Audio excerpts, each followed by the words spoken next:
तो आइए आज हम देखते हैं दो चार्ज के बीच में पोटेंशियल एनर्जी कैसे निकाला जाता है। Potential energy of A system दो चार्ज का, ठीक है। तो जैसे पहला चार्ज Q1 है, दूसरा Q2 है। इंटरेक्शन एनर्जी क्या होती है, पहले हमें यही जानना पड़ेगा कि आखिर इंटरेक्शन एनर्जी होती क्या है। तो हम मान लेते हैं पहला चार्ज Q1 है, ठीक, और दूसरा चार्ज जो है Q2 वो इन्फिनिटी पर है, ठीक है। कहाँ? इन्फिनिटी। तो यहाँ इन्फिनिटी से किसी डिस्टेंस x तक ले जाने में जो वर्क डन हम करते हैं वो वर्क डन ही पोटेंशियल एनर्जी के फॉर्म में स्टोर आता है। तो वही उसी वर्क डन को ही हम लोग उस सिस्टम का इंटरेक्शन एनर्जी कहते हैं, ठीक है। इन्फिनिटी से किसी डिस्टेंस तक ले जाने के लिए तो उस वर्क डन को हम निकालेंगे कैसे। तो हम मान लेते हैं कि इन्फिनिटी से x मतलब कि कोई चार्ज x डिस्टेंस पर आ गया, ठीक है। Q1 Q2 के बीच का डिस्टेंस x है, और तो इसमें एक कोलम्बियन फोर्स भी आ जाएगा K Q1 Q2/x²।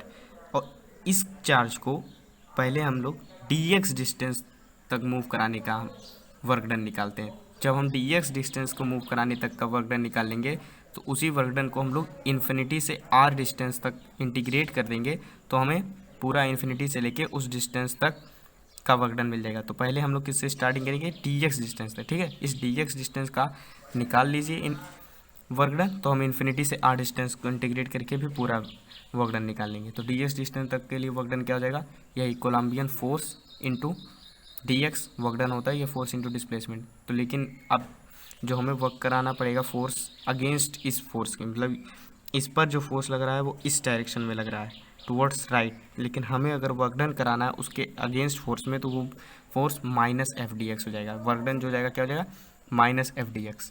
तो इस DW फोर्स की वैल्यू लिख लीजिए K Q1 Q2/x²। तो इसको कहाँ से, इन्फिनिटी से लेके किसी डिस्टेंस r तक अगर हमें ले जाना है उस डिस्टेंस तक इंटीग्रेट करना पड़ेगा, ठीक। तो 1/x² का इंटीग्रेशन हम जानते हैं -1/x होता है। लिमिट पुट करेंगे तो K Q1 Q2/r आ जाएगा, ठीक है। तो इस तरह वर्क डन हम लोग निकालेंगे। बस वही वैल्यू, फोर्स की वैल्यू पुट कर देनी है K Q1 Q2/x², इसको इंटीग्रेट करना और लिमिट पुट कर देना बस।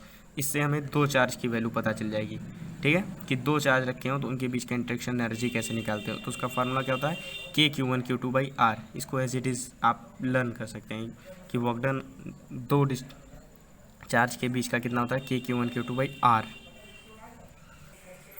अब हमें अगर मल्टीपल चार्ज के लिए निकालना है, दो चार्ज के लिए नहीं, तो हम उसी फार्मूले को डायरेक्ट लिखेंगे। अब जैसे यहाँ Q1 Q2 Q3 है और इनके बीच का डिस्टेंस R1 R2 R3 है, तो पूरे सिस्टम का इंटरेक्शन एनर्जी कितना होता है,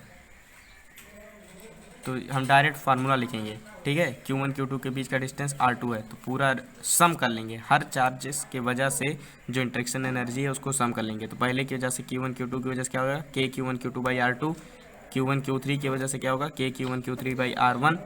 और इसके Q2 Q3 की वजह से क्या होगा, K Q2 Q3/r3। तो सबकी वजह से सम कर लेंगे तो वो पूरे सिस्टम का इंटरेक्शन एनर्जी होगा। इस तरह हम लोग मल्टीपल चार्जेस का निकालते हैं, ठीक।